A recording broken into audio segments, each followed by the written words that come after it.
অবশেষে শেখ শাহজাহানকে গ্রেপ্তার করলো রাজ্য পুলিশ। দেখুন, কথা হচ্ছে দু তিনটে। এক নাম্বার কথা হচ্ছে গ্রেপ্তার, এটাকে গ্রেপ্তার বলা হবে? গ্রেপ্তার তো আলাদা বিষয়, কিন্তু যাকে পুলিশ, রাজ্য পুলিশ কার্যত নিজেই নিরাপত্তা দিয়ে রেখে দিয়েছিল তাকে গ্রেপ্তার, তার মানে একজনকে একটা ঘরে রাখা হয়েছিল, সেই ঘর থেকে তাকে আরেকটা ঘরে আনা হচ্ছে মাত্র। কেন আপনাকে এই কথা বলছি? এই কথা বলবার সময় আপনাদেরকে তিনটি চরিত্রের সাথে আরো একবার পরিচয় করিয়ে দেব। এক নাম্বার হচ্ছে বারিক বিশ্বাস, দু নাম্বার হচ্ছে অনুব্রত মণ্ডল, আর তিন নাম্বার হচ্ছে বীরভূমের সেই শিব ঠাকুরকে মনে আছে আপনাদের নিশ্চয়ই। কেন আপনাদেরকে এই কথা বলছি? এই কথা বলছি তার কারণ, আব্দুল বারিক বিশ্বাসকে গরু পাচারের মামলায় অনুব্রত মণ্ডল অ্যারেস্ট হওয়ার পরেতে সিবিআই তখন চারিদিকে খুঁজে বেড়াচ্ছে। সিবিআই বারিক বিশ্বাসকে পাগলের মতো খুঁজছে গোটা দেশ জুড়ে, গোটা পশ্চিমবাংলা জুড়ে। ঠিক সেই সময়তে অন্য একটি মামলাতে সিআইডি অর্থাৎ রাজ্যের সিআইডি, রাজ্য সিআইডির কাছে আব্দুল বারিক বিশ্বাস ধরা পড়ে যায়।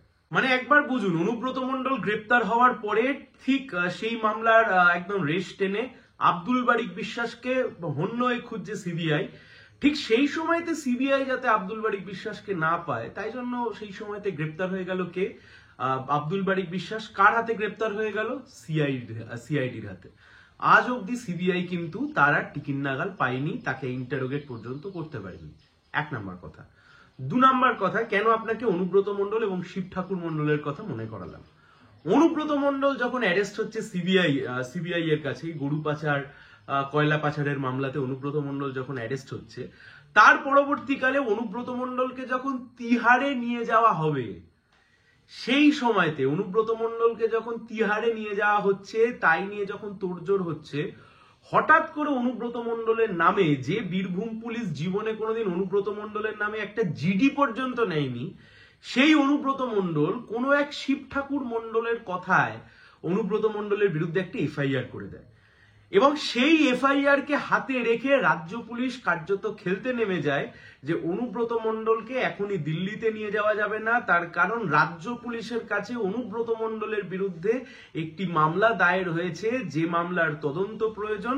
ফলে অনুব্রত মণ্ডলকে যে কোনোভাবে তিহার যাত্রা থেকে আটকানোর জন্য এই শিব ঠাকুর মণ্ডলকে দিয়ে কার্যত তখন মামলা করানো হয়। আর এই শিব ঠাকুর মণ্ডলের স্ত্রী আবার ঘটনাচক্রে একটি পঞ্চায়েত প্রধান। ফলত গল্পটা কেমন ভাবে দাঁড়ালো?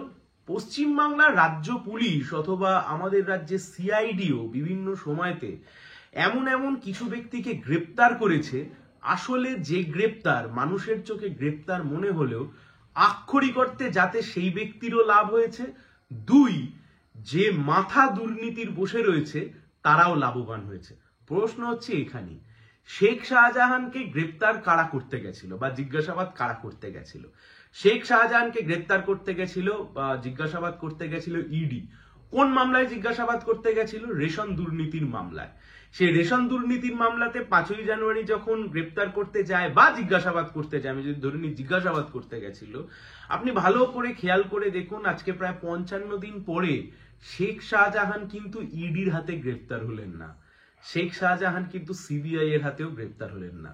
শেখ শাহজাহান কিন্তু গ্রেপ্তার হলো রাজ্য পুলিশের দ্বারা, যে রাজ্য পুলিশ পরিচালিত হয় রাজ্য সরকারের মাধ্যমে, যে রাজ্যের সরকার চালান মমতা ব্যানার্জি, যে মমতা ব্যানার্জি শেষ 55 দিন ধরে শাহজাহানের বিরুদ্ধে একটাবার মুখ খোলেনি, যে অভিষেক ব্যানার্জি আজ থেকে কয়েকদিন আগে পর্যন্ত বলেছেন যে শাহজাহানের নাম তো কেউ বলছে না, শাহজাহানের বিরুদ্ধে তো কোনো অভিযোগ নেই, যত অভিযোগ তো শিবু আর উত্তমের বিরুদ্ধে।